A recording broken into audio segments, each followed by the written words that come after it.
going on, y'all? And thanks so much for joining us again here on Expanded Perspectives with me, Cam Hale. And joining me, as always, sitting to my immediate right, the Sultan of Sweat, the Ayatollah of Overheating, the big wiggler himself, Kyle Filson. How's it going, everybody? Yes, I'm here at Skeleton Studios. It's good to be back in Texas. And it's still very, very hot. Is it? Go ahead and tell them what happened. You're right. So first, before we go any further, I'm going to preface this. You may hear the AC in the background. Look, I'm sorry. Y'all are going to have to get over it. It's like 104 here, and I'm not turning it off. Yeah, normally we have the studio cooled down, and before we start recording, Mary will turn the AC and everything off. So there's no background noise. But today, it's too hot outside. It's unrelenting today. So if you listened to the last episode, you knew about my troubles with our air conditioning unit. Yeah, folks, it went out. Let's see, that's going to be like 9 days ago. And we had our trip. We went to Alabama. We went to Louisiana, Mississippi. And I figured, well, it'll get fixed while we're out of town. Perfect timing, right? Mm-hmm. It breaks down. We only have to put up with it for like 2 days before we leave. Well, I'm on the phone while we're on the trip, back and forth with the AC guys. I get a phone call. And I'm assuming it's going to be, hey, everything's good. You're good to go. And what do you want me to set the thermostat to so when you get home, walk into the cool house? What they told me instead was, well, there's this part that's broken. And I'm like, yeah. And they're like, well, nobody has them. I'm like, what do you mean nobody has? He's like, we're going to have to special order it. And it's going to be about 5 more days before it's here. So I'm like, oh, that's just terrific, right? So that's what we had to come home from a wonderful vacation to a house that was about 88 degrees inside, and it's hot. And the temperature, like you mentioned, is 104 today, but it was 106 yesterday, and there's not much relief in sight. So it was pretty unbearable. Now, I've been getting barbecued by sitting out on the beach. I never put enough suntan lotion on, sunblock and stuff like that. So I'm pretty hot. I'm tired of being in the sand, tired of getting beat up in the water by the kids. I just wanted to come home to a cool house, and that is not going to happen. So no rest just for the after wicked. we unpacked our suitcases, me and the wife headed to Home Depot, and $700 later, we got a couple window units, and those are going as we speak. It's not enough to cool the whole house, but the living room and our bedroom is pretty cool. So everybody's camped out in the living room. We got some air mattresses and stuff. Of course, Luke loves it, right? To him, it's just like a big party. He wants to stay up all night and won't stop talking. But we just got back from Alabama, and let me tell you, I've driven through Alabama a few times, but I've never stopped and stayed there for any long time. And I just got through spending like 7 days over there, and it was beautiful. Not only was it pretty, the service was great. Everywhere we went to eat, we had no problem. In fact, every time we got in line, you're like, well, how long is the wait? 45 minutes? Cool, it's dinner time. It's what's expected. 10 minutes later, our table will be ready. And that happened like 4 times. Man. So the service was good. Our waiters were always good. I mean, everything was good. People were kind. They had manners. Sometimes you go places, they don't have manners. I had my dad with me, so I had to push the wheelchair a lot.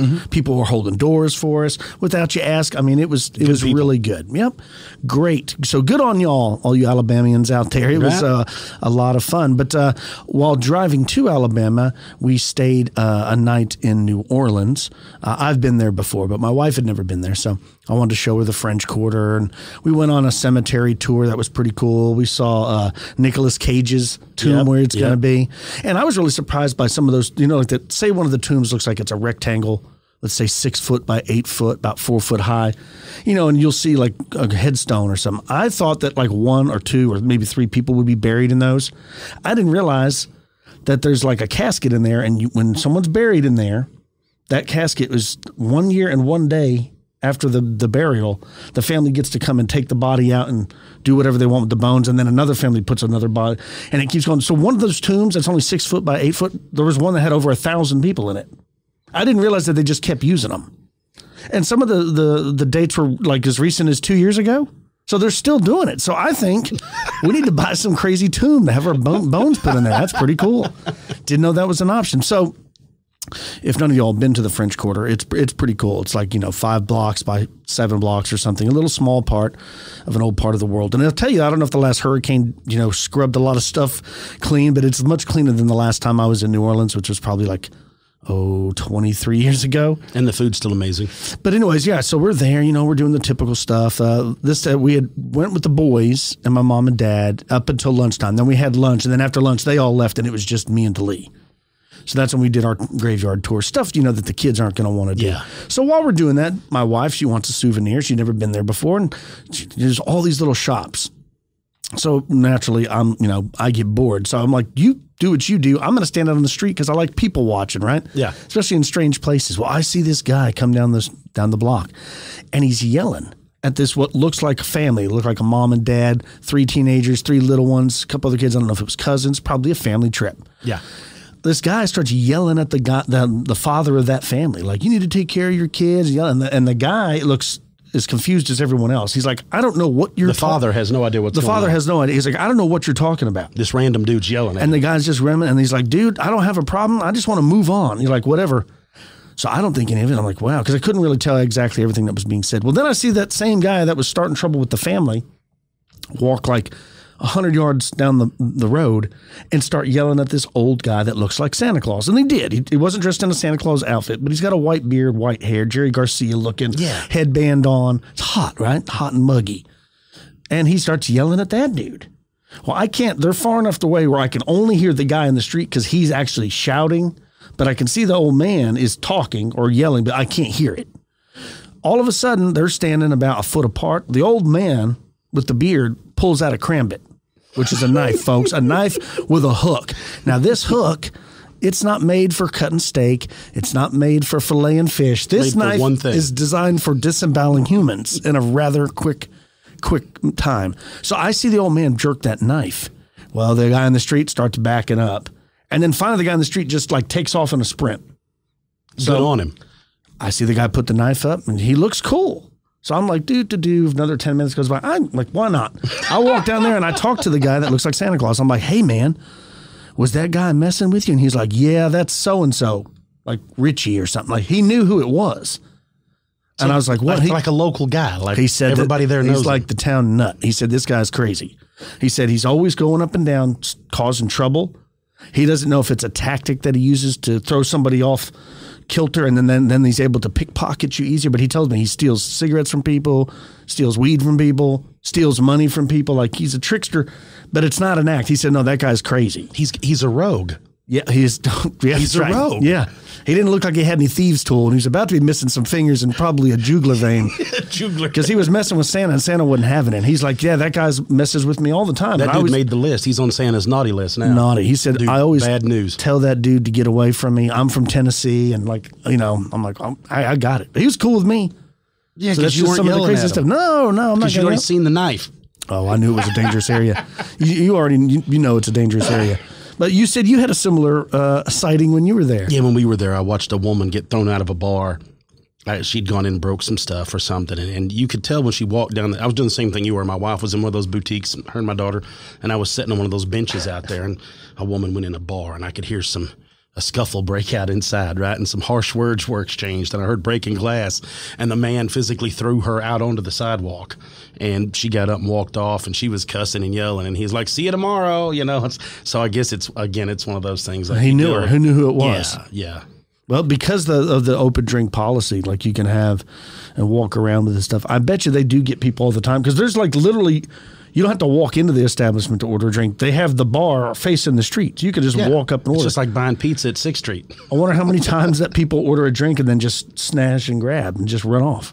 No, probably. Probably all the time, right? Yeah. The place is madness. Very cool, but the food's amazing. Yeah. If you want to take your kids, you can do that. It's pretty cool. There's lots of cool voodoo shops.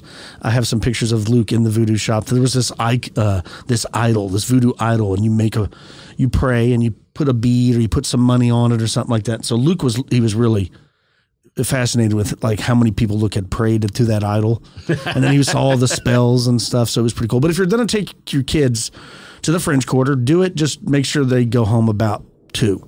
Because after about 3 o'clock, it starts getting pretty Western, as we say down here.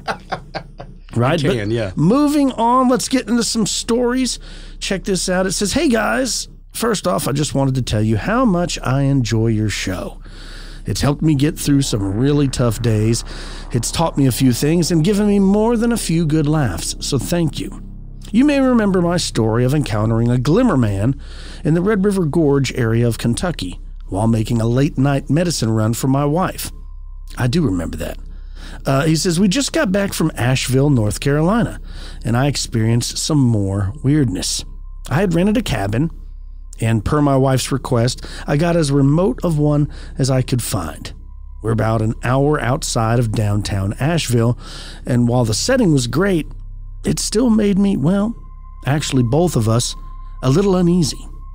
There was a little stream nearby, just a few minutes' walk. There were no visible neighbors. There were no streetlights, virtually nothing to disturb our stay. At night, a favorite activity was to sit out on the deck and watch the fireflies light up the tree line. It was actually while doing this that something very odd occurred to me. There was no noise from anything during the night. No crickets, no frogs, nothing. Now, we frequently take hikes, and I've heard areas on the trails quiet down whenever we enter.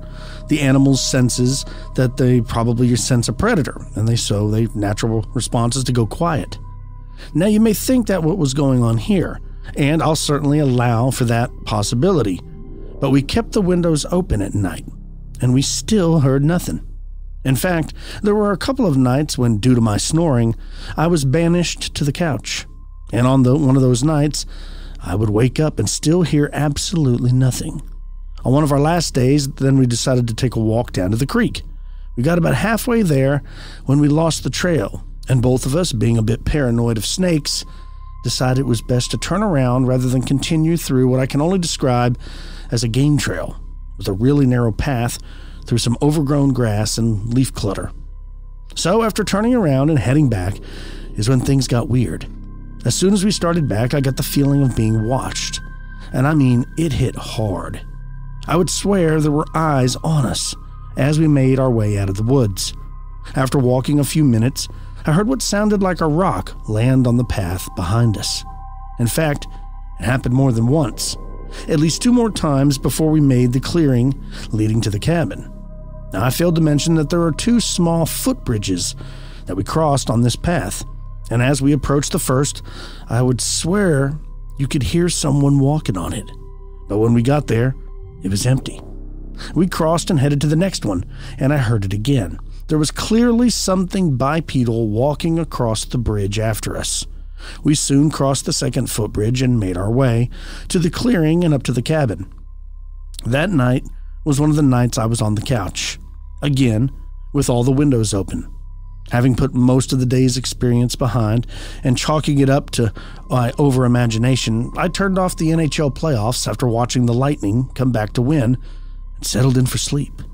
My wife having gone to bed earlier, around 2 a.m. I woke up to the most awful smell you could possibly imagine.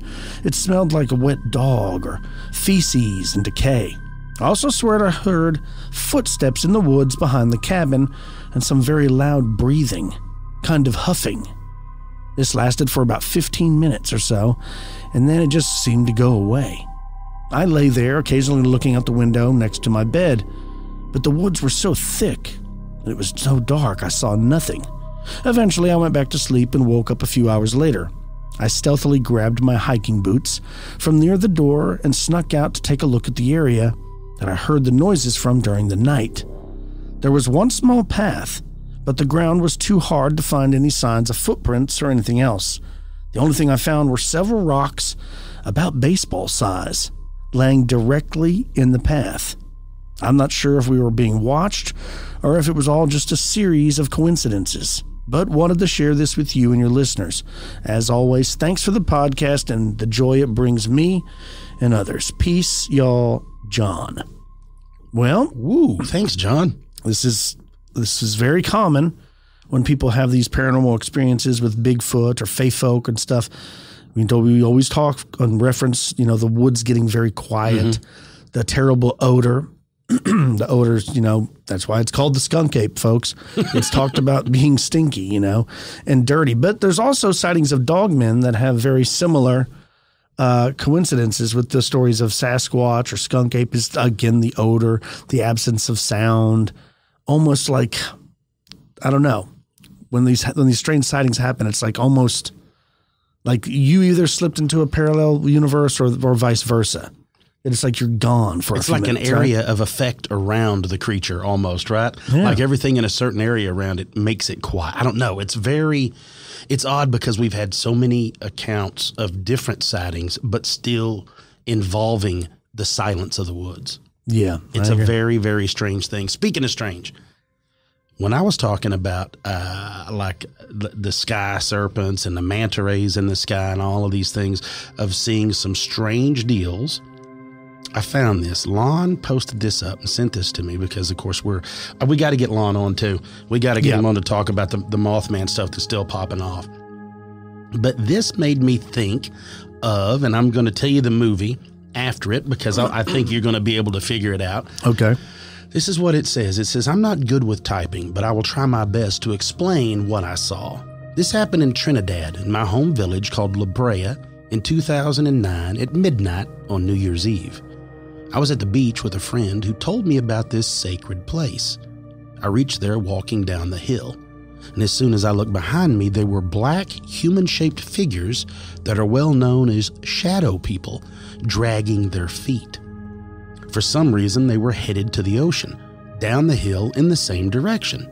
As I continued on, I came across a bright white human-shaped figure far away in the sea that looked like it was standing on the water.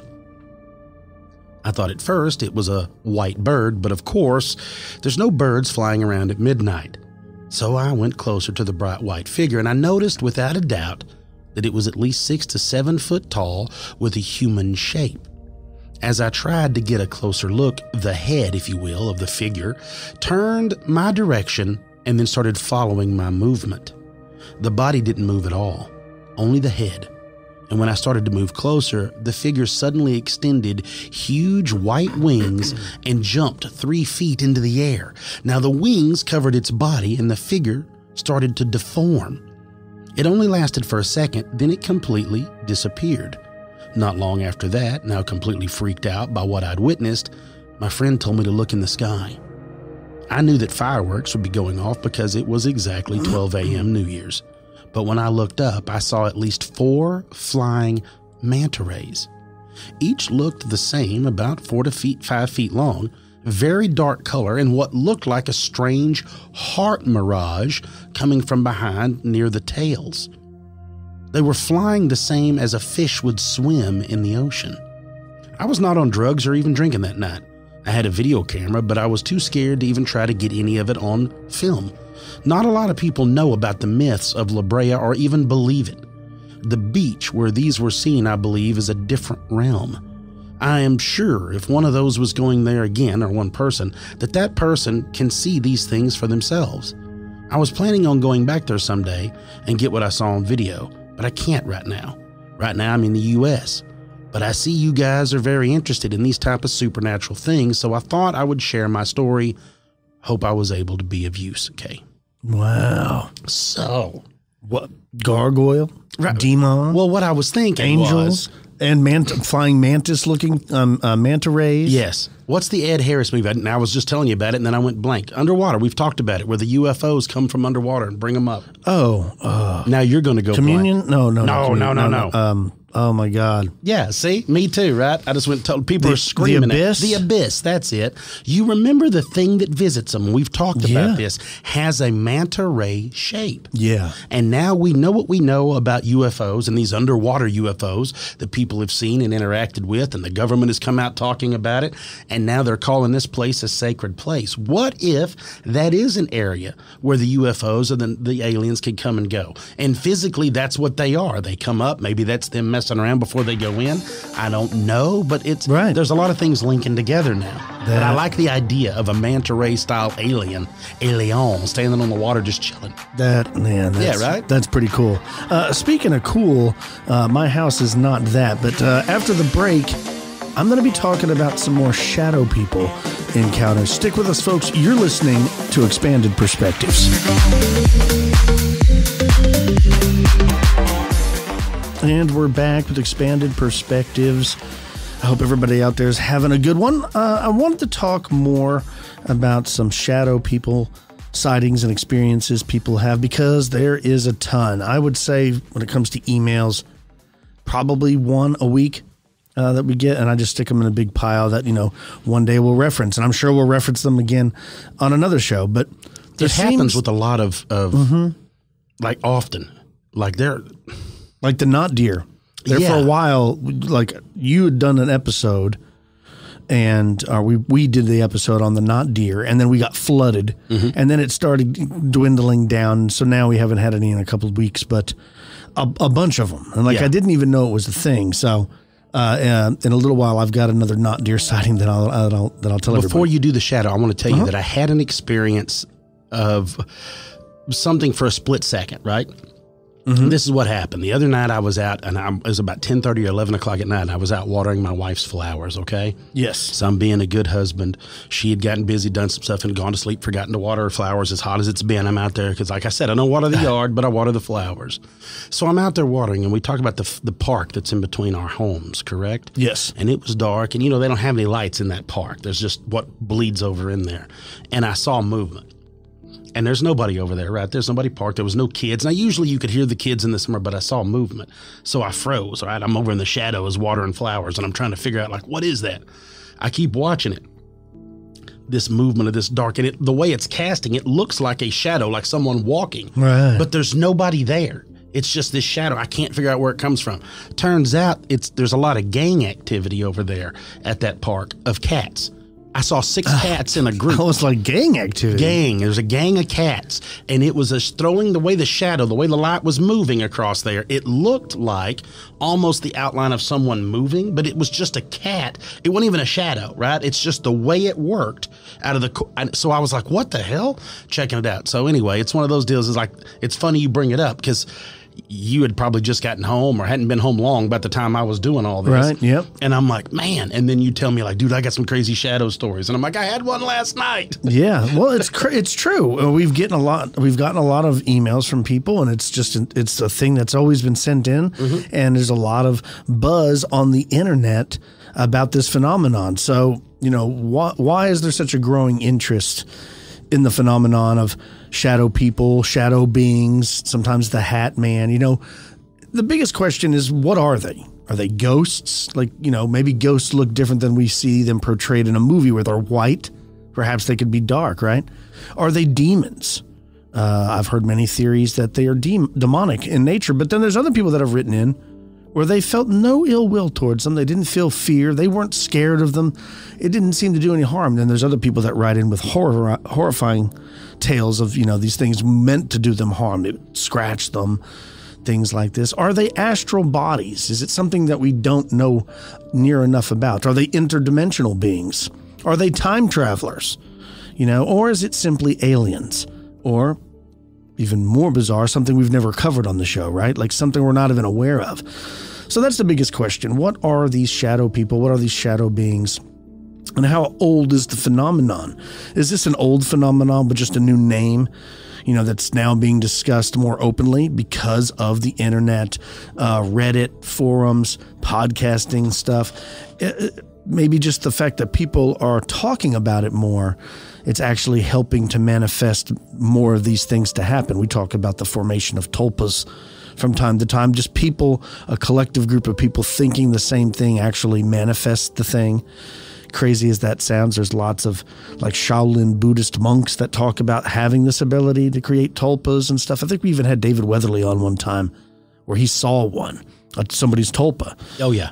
Right? But there are actually people that are not just discussing their experiences, but they're looking into shadow people. Now, there isn't any official form of scientists that are working on it that I know of. But I know lots of people who are just independent investigators are doing and collecting these stories. In fact, there was a book that came out not too long ago by Jason Offutt called Darkness Walks, The Shadow People Among Us, and it's got a bunch of cool stories in there. I'll actually read one of those in just a minute. But, some people, when they see these things, their first thought, their natural inclination is the same thing I would have. Is they're like, am I going crazy? I must be imagining this. This can't be real. There's not a ghost here. There's not a demon in my room. I'm losing it. Maybe I hit my head too many times when I was a kid playing football, or maybe, there's something in the air and the gas is on and it's making me hallucinate. Something Something other than there's actually something standing in my room. Because that's one of my biggest fears. I talk about it all the time. It's like seeing aliens. And I even remember a couple times when the kids were little, they'd walk over and wake you up. You're like, oh, geez, what is that? Something 3 foot tall in my room. Exactly. Right? You know what I mean? They're lingering beside the bed or glaring at you. Yeah, is that a black-eyed kid? Oh, yeah. You know, or is it about to be a black-eyed kid? Because I'm about to start letting these hands fly, right? That's right. But that's just your natural inclination. You know, am I going crazy? Some people like to call these the shadow people. They say that they're ghosts. They're absolutely ghosts. They said almost by definition, shadow people are definitely a type of ghosts. I'm not a ghost hunter. I don't know. I know lots of religious people say that they're demons. And maybe all these things are the same thing. Maybe shadow people, sightings of demons throughout the years, sightings of ghosts, maybe they're all the same thing. These aren't different things. Nobody knows. I know one of the theories out there suggests that shadow people are shadows or the essences of people who are having out-of-body experiences. Have you heard of this? Where that's what a shadow person is someone else on somewhere on the planet is having an out-of-body experience, and it's like their astral body walking around. It's walking in your room. And I mean, I don't know why they always go in people's bedrooms, but apparently if you're having an out-of-body experience, you can become an astral body and someone else will view you as a shadow person. Other people claim that these shadow beings are time travelers, right? That somewhere in the future, we develop the ability to time travel. So these people come back. I don't know if it's like a carnival where you go to pay to ride. You got to be so tall, and it's not in dollars. You have to buy coupons to trade them in, you know? If that's a fact, this is like a black market time travel where people are like the creepers are going into people's bedrooms and whatnot. Well, you're right. Yeah, you know what I mean? The like creepers. That's the creepers. That's black market time travel. Because if you're going to time travel, you'd be like going to a ride at Disney World. You're going to time travel. Everybody get in the boat. Keep your hands in. We're going to time travel back. Everybody going to get a look at the pyramids. And then the one dude in the back alley's like, hey, right, I'm going to walk in that bedroom, freak somebody out. That cool? Right. They like to scare women, right? While they're showering or whatever, sleeping. I don't heavy think breathing. It is. I think of it more right. of evil. It's a way for evil to manifest. And this sounds ridiculous, but there are spells in D&D where you can jump from shadow to shadow. Yeah. How easy is it to travel from shadow to shadow? Right. There's always shadows. So perhaps it is time travelers coming back in time and, I don't know, touring the planet, but like you said, creeping on people. Yeah. Other people think that they're interdimensional beings, and you know, mainstream science is convinced that there's more than the 3 dimensions that we live in or currently exist in, and they talk about these parallel universes. Is this something bleeding over? Mm-hmm. These are interdimensional travelers. I don't know. And then there's the people that think they're just aliens, that this is what they are. What you're seeing is the aliens either have the ability to cloak themselves to look like the shadow, or they're trying to be sneaky, so they make themselves look like a shadow, or they just physically just look like shadows. Yeah. We don't know, but a lot of people say that they definitely are aliens. Check out this story. Her name is Carla, and she says, shadow people have been following me for most of my life. I usually see them while in bed, but I've occasionally seen them in a dark alley or in the bushes. My first memories of them were when me and my family, we moved to a house in the woods north of Houston, Texas in the mid-1990s. I was between 5 and 7 years old. Now, just north of Houston, actually, there is a town called The Woodlands because there are trees everywhere. It's even a city ordinance because I used to have a friend that lived there, and that I think you have to have at least 13 trees in your yard, or you get a fine. So it's crazy. But just north of Houston, there's a lot of woods. Anyways, when we moved into that house, my sister and I immediately began to feel uncomfortable. We constantly experienced this illogical fear whenever we were alone. It always felt like something was watching us. And whatever it was angry. This was confounded by the fact that our dog would lots of times just randomly start growling and snarling at empty doorways or spots on the wall. Now, our dog was a golden retriever, and I had otherwise never seen him act aggressively ever, except whenever these things were present. I spoke with my sister about this while we were adults, and she confided in me some of the dread she felt, and she said she never saw anything, but she always felt the presence. and she never saw any figures, but I certainly did. I would see them at night, hovering around our bed. I can remember about 12 separate occasions, but there were more, much more, I'm sure of it. Out of several of my vivid memories, I remember waking up and seeing this red-eyed, tall man with a wide-brimmed hat just leaning over my bed. He was so angry and extremely terrifying. His anger, for whatever reason, it was directed right at me, and I couldn't imagine why. The best way of describing how he felt was predatorial. I can only specifically remember seeing him once, but it was possible that there were other encounters. Other times, I would see lesser figures in my room. The creepy part is that they seemed to interact with the physical environment. What I mean is, they could make, and would, cause small changes, like knocking over an item on a bookshelf. One night I remember seeing one reach for my mouth, and I woke up the next morning with all the rubber bands in my braces missing. I got in so much trouble for that. I had bunk beds in my room, but it was only just me. The top bunk rested on plywood slats that I looked up at while lying in the bottom bunk. I took a pencil and drew a picture of the shadow figure, with a circle and a line through it, like a no smoking sign. Underneath the symbol, I wrote, "No ghosts." Over the next 2 weeks, the symbol gradually and supernaturally creeped down and eventually rested on the top of the letters, like I had drawn over them. The drawing became an incoherent squiggle, and it felt like its intention was nullified. I learned early on that the more you paid attention to the figures, the more they acknowledged you. The more they began to manifest themselves into my everyday reality. I found that the worst thing you could do is make eye contact with one of the ones that had red eyes. Not all of them did. Whenever you would make eye contact with the ones with the red eyes, this seemed to excite them. Therefore, I got in the habit of keeping my eyes closed while I was in the dark. I never dropped that habit as I grew older. For about a 15-year period, I forgot all about the shadow people. I remember the terror that I felt as a child, but I expected that it was just an overactive imagination. After all, I was getting viciously, physically abused by my parents in that house, so I thought the terror was just a misplaced manifestation of my family-based fears. I left Texas and moved to Washington, attempting to leave the horrors of my childhood behind me. Shadow people became a distant memory.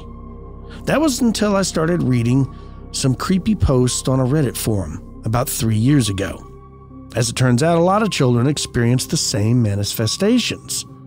I remember reading creepy childhood accounts of shadow people and thinking, mine had a wide-brimmed hat. Then the very next account was a person describing how their shadow person had the same hat. After posting, another person living in Texas had wrote their own story on a Reddit forum talking about their visions and sightings of this hat man. Now, I'm a very rational person. I have a scientific degree and no serious mental health issues. So, I'm tired of being considered a schizophrenic when I try to tell my friends or family about this. They don't believe me. So I decided to run a little experiment. You see, I still keep my eyes closed at night.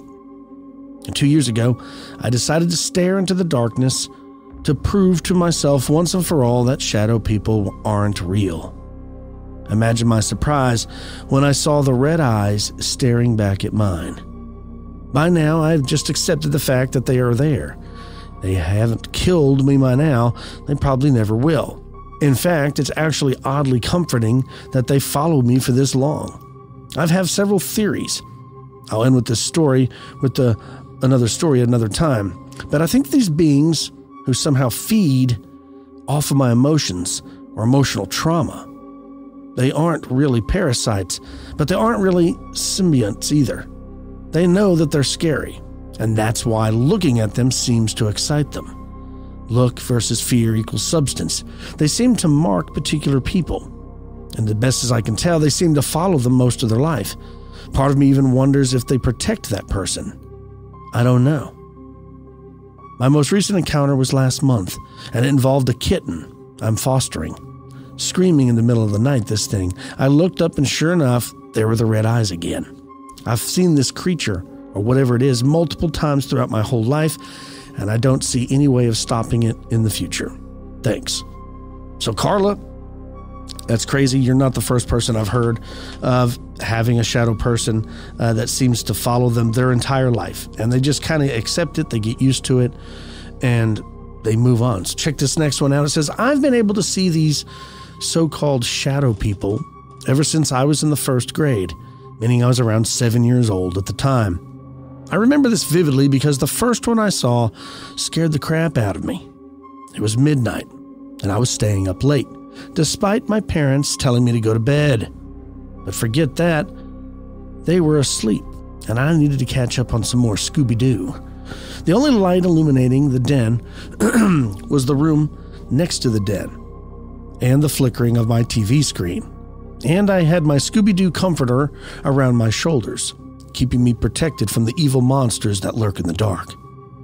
After some time of rebelling against my parents and staying up, I noticed a shadow behind the television. Me, being the easily scared kid that I was, scurried out of the room to get to the protector of all evil, Mom. I told her something was behind the TV, and she reluctantly got up to go check what it was. The figure was gone, and she told me that I should go back to sleep because it was way past my bedtime. I agreed, and I went to bed, opening my closet door just enough so a little light could illuminate from the crack. After my mother had tucked me in and left the room, my thoughts were overwhelming me.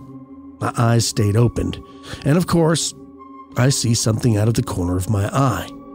I glance in the general direction of the hallway that was connected to my room, and yup, that shadow figure was standing right there, all right. He didn't seem threatening, though. He was just standing there, peacefully watching me. Nonetheless, I still covered my entire body with my Scooby-Doo comforter. After my heart rate had returned to a natural level, I convinced myself to peek out from under the covers. And guess what? The shadow being was still in my room, this time on the opposite side of my bed. Just a humanoid shadow standing there, watching me. I ducked back into my Scooby-Doo protection barrier, and I let out a blood-curdling scream that caused my parents to barge into my room. It had obviously disappeared right after I had screamed because my parents, they didn't see anything. I've had more sightings of these humanoid shadows as the days have passed, becoming less and less scared of them every time. I caught a glimpse of them, and occasionally even being able to directly view them. I had a feeling my father never believed me when I told him about these things, so I stopped talking to him about it. My mother, on the other hand, seemed to be entirely interested in this anomaly and believed me every time I told her that I had a new sighting. She reassured me that these creatures weren't just creatures, but were angels, and that they were looking over me, so I had nothing to be afraid of. She told me I had a special gift, and that I need to hold on to this gift because not everyone is capable of seeing these angels. And from that point on, I've been referring these shadows as angels, as that's what I've been grown to believe. Fast forward into middle school. I'm still able to see these angels, and they no longer scare me, unless I don't expect them at a certain point. But even then, after I realize it's just one of them, I'm not frightened.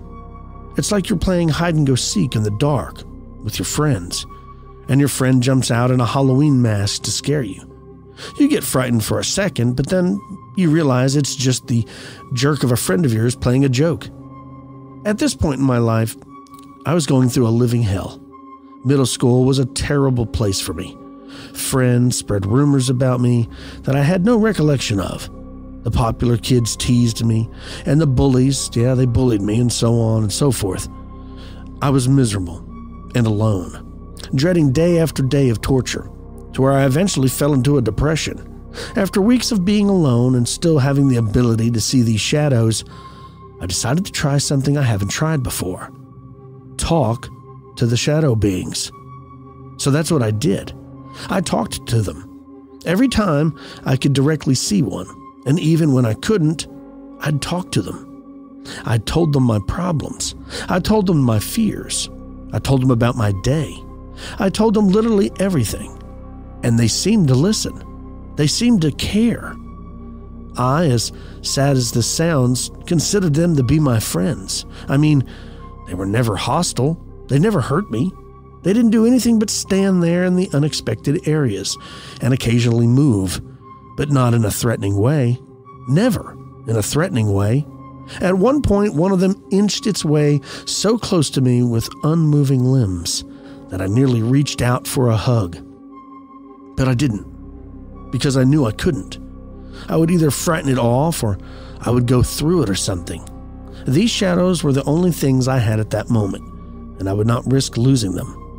After the hell called middle school passed, my life progressively improved.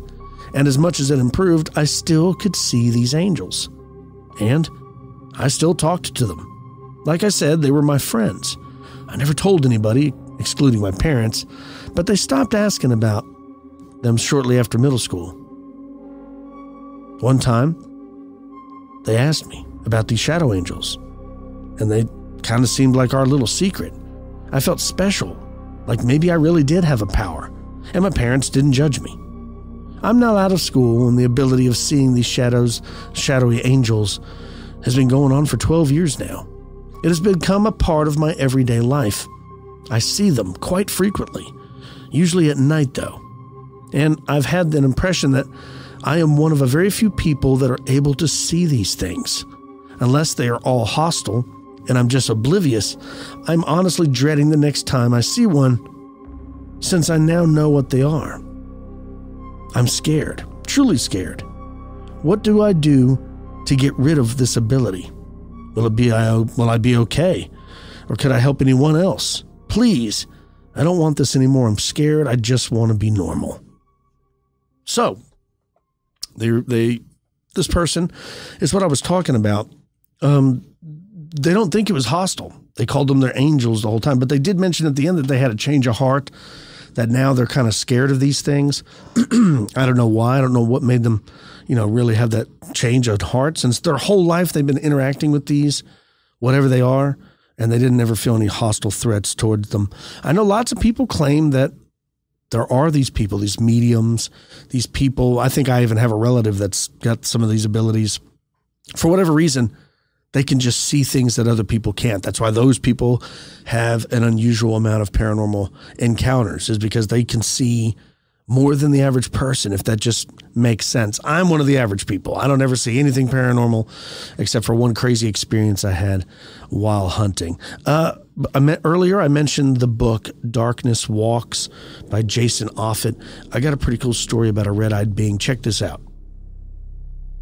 All right, check this out. He says that shadow people have followed this young man named Daniel Pestana of Portugal for years now. And he says that it's a blacker than night, human-shaped shadow that visit him often and stare. Now, as you guessed, some wear hats, some wear a monk's cowl, and they are never hostile. This is what Daniel says. He says they seem to be mere observers. I used to see them in the hallway of my house, in the reflections of mirrors, and sometimes floating quickly from door to door. Now, Daniel, he became used to these frequent visits until the night he encountered something different, something he feels was evil. Now, Daniel said, I just saw it only once. He was walking with his girlfriend home when this happened, when they stopped in a small park in the center of a quarter. He said, when we were saying goodbye to each other, we heard a noise coming from a tree next to a nearby house. I looked, and I noticed that the top of the tree fanned itself with violence. A violent rustling, and the snap of breaking branches shot through the night.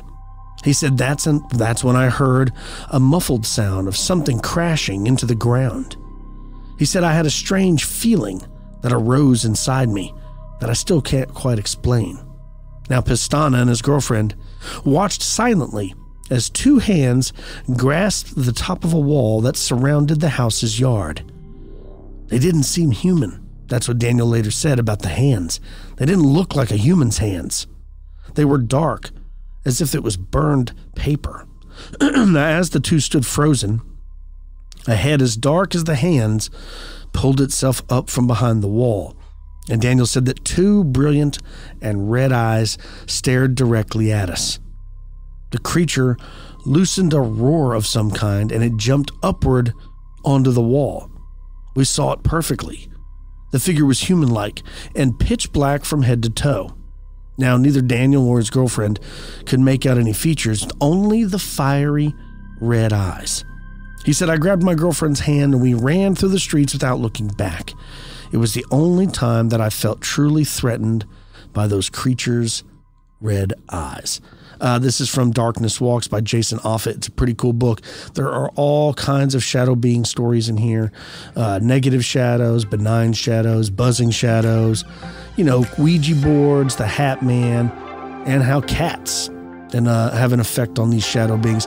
All very cool. You should check it out. I'm going to put links to it in the show notes. That's Darkness Walks, The Shadow People Among Us by Jason Offutt. Let's take a break, folks. You're listening to Expanded Perspectives. And we're back with Expanded Perspectives. Shadow being stories. I love them. We got a plethora of them. They're very interesting. I wish I knew what people were seeing, but they're not all seen as evil or hostile, as strange as that sounds. Some people have just learned to live with them. And I got another one for you real quick. Check this out. It says, a while ago, when my son was a little kid, my wife and I bought him an awesome teepee. When I say teepee, I mean a full-size, albeit flimsy, teepee that was almost tall enough, so tall that it would not fit in the house. He loved this thing. Now, at the time, we had a humongous master bedroom with very little furniture. We decided to set up the teepee around 6 p.m., and we decided to make it about 6 or so feet to the side of our bed. My son slept in the teepee for a solid 6 months, if not more. It was awesome. Near the end, the thing was held together by duct tape and replacement sticks because I had to patch up every break and tear the boy did to it. It was pretty awesome. I remember one day, it all changed, though. I did not experience this on my own, since I've been told that I am as spiritual as a rock. Also, without my glasses, I can't see past my nose. My vision is even worse in the dark. All I know is that one morning, my wife and my son were very quiet and seemed as though they were very disturbed. I gave my wife a, "What's going on?" look, and she gave me back a, "I will tell you later" look. If you know anybody long enough, you know what I'm talking about. With just little facial expressions, you get the whole conversation. After my son went to school, first grade or second, I don't remember, I asked what was going on. My wife said that while she was lying in bed, she saw a dark shadow come from either the bathroom or the large walk-in closet, which are right next to each other. She said it didn't look like a shadow in the sense that you could follow the shadow on whatever's blocking the light. She said it looked like the absence of light. I got a little chill, but somehow calmed myself down by convincing myself that my wife was seeing things. She said that the shadow slowly floated across the room toward her and eventually began to float between our bed and the teepee.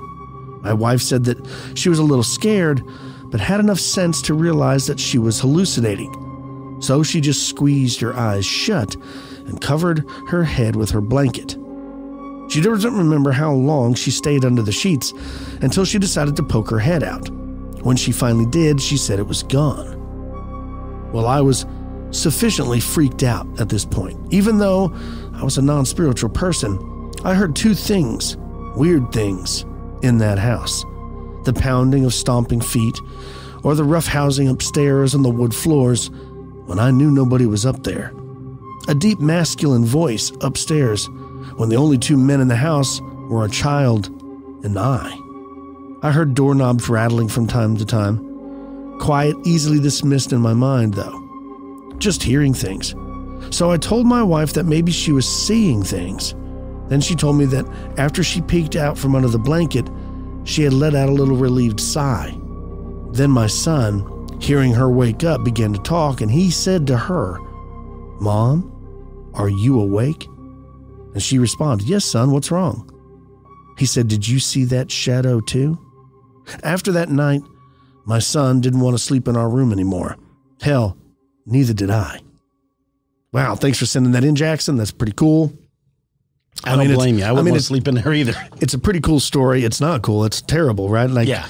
Your wife is not only seeing things, but your son is too, and you're hearing all kinds of strange stuff. I think that what you're dealing with is that house is haunted, bro. So I've got a question too. Sure. If you had to, just like we did the last time, if I had to tell you right now, if I had to put you on the spot and I said, what do you think the shadow beings are? What would you say? You get to pick one thing. How does it feel? If I could pick one thing, I would say deep demonic, something demonic. Something evil, right? Yeah, maybe just that because of the dark color, right? The white guy's the good guy, the black guy's always the bad. Like when you see like spy versus spy, the darkness, that's the dark side, right? Well, and I thought about the other story where the person said they were telling them, right? Like they were kind of using them as a therapist. Were they there to help, or were they there to comfort you and console you into falling for it? Does that make sense? It does. You know what I'm saying? Because to me, there's nothing gains the benefit of what they do unless they are feeding off of that energy. Right. Right? Otherwise, if it's an alien, there's no reason for aliens to do it. There's no reason for time travel. There's no reason for all of that. It's awesome to think about it, but in simplicity form, I don't see there being a reason for it other than this entity or whatever this energy is getting some sort of pleasure or sustenance from the discomfort it causes being around these people. Yeah, I agree with you. That's what it feels like. That's definitely what it feels like. It's super scary, though. Well, and like we said, how often do you think it happens that we don't even notice it? I think it happens to a lot of people. Like that, they may be there all the time, like we've discussed, and you just may never. Like we said, man, we live in a very, very strange world. Folks, too, if you like strange places and you like great stories, heads up, October 28th of this year, folks, on Friday, October 28th, 7 p.m., at Panther Island Brewing is going to be Colonized First live show. We're going to have some friends there. We're going to be telling stories, drinking craft beer. Everyone is welcome. I believe you just buy your bracelet to get in to drink because Kyle and I ain't charging. No, we're just here to hang out. So it is open to the public. Everybody's welcome. Come one, come all. Come down and let's have some fun. October 28th of this year. It's going to be a lot of fun. 7 p.m. We'll be at Panther Island Brewing. Very, very cool. Cam, what do you got planned for the rest of your week? To be honest, I don't know. Since the DM is out of town and we're not going to be playing and my wife is out of town, it's just my daughter and I, and we've got some stuff to do. It will probably be some stuff to catch up on a few things around here, but it's so doggone hot, dude. I don't go outside to do anything unless it's from like 6 to 9. Let's say 6 a.m. to 10 a.m. And then I don't go back out till like 8 till you have to use flashlights, right? I hear you. It's just too much. It's like you said, it's just too hot. It's not fun, man. It's too hot to do anything. You can't play disc golf. It's hard to fish. It's just, unless you're doing it at night, it's just, it's hot. So I'm going to be like you. I'm going to be trying to cool off. You and I need to go here pretty quick and grab the boys and go one evening coming up because they've been catching some striper. So I know a spot. Yeah, that would be great. We got to go. I mean, that's always a good time. Yeah. I'm going to be watching probably the last game of the Stanley Cup final. I'm pretty sure that Colorado's going to stick the fork in Tampa Bay tonight. Tampa Bay saved themselves from the sweep. Yeah, I think so. By 1, right? They just won 1. Isn't it 3-1 now? Yes, it's 3-1. I can't believe they won that. And they're in Colorado. And they're in Colorado tonight. So stick a fork in them. The Avs are fixing to start. And the most frustrating part is Nichushkin. Val Nichushkin, he's doing the most damage for Colorado. He was on the Stars. We just never used him properly, and then they got rid of him. So that's almost like that's something that's a prerequisite in sports teams in Dallas. Mm-hmm. You got to have the really great stars, but you don't know what you're doing with them. Yeah. Football, baseball, everything, right? Hockey, the whole deal. Yeah, so I am going to be watching that and sweating. Staying cool if I can. Hurry up. God, hope hopefully they get that thing sorted out quickly. Like, I'd love to get a phone call and be like, oh, guess what? The part came in early, but I don't bet that's going to happen. So it's going to be a hot weekend for me. I'm just going to, anybody need their cars washed, or I'm going to just get out the garden hose and stuff like that. You going to spend some time in the pool? I don't think so. I think I'm waterlogged, man. You done? We were at the beach almost every day, and so that's more swimming than I've done in 10 months. You know what we need to do? We need to get up early like we used to last year and go do some disc golf. We need to hit the disc golf course about 6 a.m. Yeah, about 4 in the morning. About 5:15 we'll tee off, so we're done by 7 and back home before the sun gets real hot on you. That is right. Let's not forget to thank our sponsors. Microdose is available nationwide. That's right. Just go to microdose.com and use the promo code EXPANDED. That's EXPANDED. I'm two-fisting them. To get free shipping. Free shipping, and you get 30% off your first order. That's microdose.com, and use the promo code EXPANDED. Also, don't forget about HelloFresh. HelloFresh is amazing. Go to HelloFresh.com/expanded16. That's the numbers, folks. EXPANDED16. And then use the promo code, the same thing, expanded16, to get 16 free meals and 3 free gifts. That's HelloFresh.com/expanded16. That's about all the time we have for this episode. Till next time, folks, I'm Kyle.